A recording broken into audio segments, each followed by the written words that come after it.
अरे असं म्हणतात की इतिहास घडवणारी माणसं कधी इतिहास विसरू शकत नाहीत आणि इतिहास विसरणारी माणसं कधी इतिहास घडवू शकत नाहीत आणि असाच एक इतिहास घडवून करिता मी आज सर्जेराव पाटील सादर करत आहे स्वामीनिष्ठ शिवा स्वामीनिष्ठ शिवा। बाहेर मुसळधार पाऊस पडत होता आणि राजे स्वतःच्याच मनाशी काहीतरी बोलत होते। जगदंब जगदंब या सिद्धीला धडा शिकवायला हवा। इतक्यात शिवा आत आला। राजे बोलावणं धाडलं की हा शिवा तू आमच्या घरकात दिसतोस असं बिफोर ऐकलं होतं, आज आम्हाला प्रत्यक्षात बघायचंय। असं वय आता आलो जी असं म्हणून शिवा आत गेला। राजांचाच वेश परिधान करून राजांसारखा मिशीला पिळी देत राजांच्या सामने आला। राजन कसा दिसतो जी? राजा बघतच राहिले। अरे शिवा आरशात तर फक्त आमचेच रूप पहिल्याचा भास होते, मग राजा तर सिद्धी बी ओळखायचा नाही। राजा स्तब्ध झाले। अरे शिवा तुला कसं कळलं की तुला आमचे रूप घेऊन सिद्धीच्या पेटीला पाठवणार आहे ते? सिद्धीच्या पेटीला पाठवणार आहे ते? राजा तुमच्या संगी इतके दिवस राहतो या ते उगाच होय?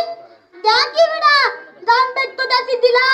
राजाने शिवाला कडकडून मिठी मारली, कारण राजाला माहित होतं इथून पुढे शिवा आपल्याला कधीच भेटणार नाही। डाव ठरला, दिवस ठरला। ठरल्याप्रमाणे राजाने सिद्धीला निरोप पाठवला की आम्ही तह करायला तयार आहोत। तेव्हा सिद्धी म्हणाला, हमारी मुट्ठी में हा हा हा। शिवाजी शिरेंना या वार्ताने सिद्धीचे सैन्य बेसावत झाले आणि पुन्हा विचारता झाला सिद्धी, सच सच बताओ तू है शिवाजी?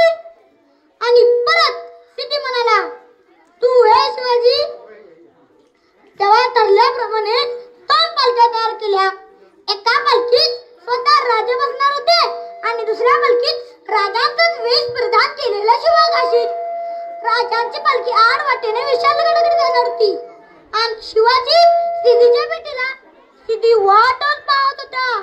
इतक्या शिवा पालखीतून खाली उतरला। गळाभेट झाली। चलिये राजे चलिये। त्याच वेळी दोन संशयी डोळे रोवले गेले शिवावर।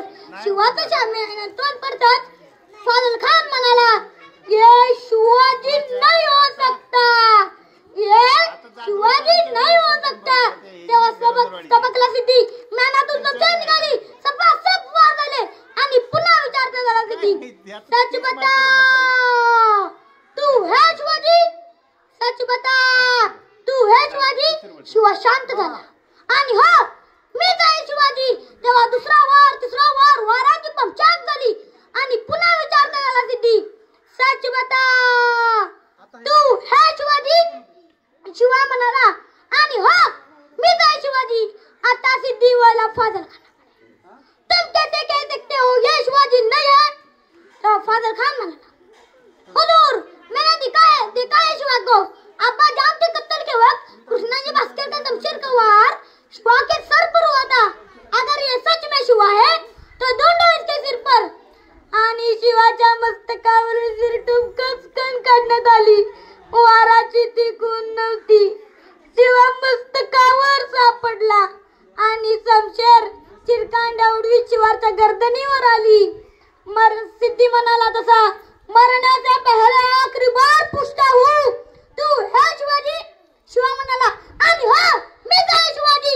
जन्माला जरी शिवा काशीत म्हणून असलो तरी मरताना छत्रपती शिवाजी महाराज म्हणून मरतोय, हे काही कमी आहे? आणि शिवा कोसळला। त्याचे डोळे लवले, ओठ हलले, पापण्या मिटकल्या। श्वासाने माती उंच उडाली आणि उडणाऱ्या मातीला शिवा सांगत राहिला, सांग माझ्या राजाला। शिवा गेला, मातीत मेला। नुसता मातीत नाही मेला राजा, तर शिवा मातीसाठी मेला, मातीसाठी।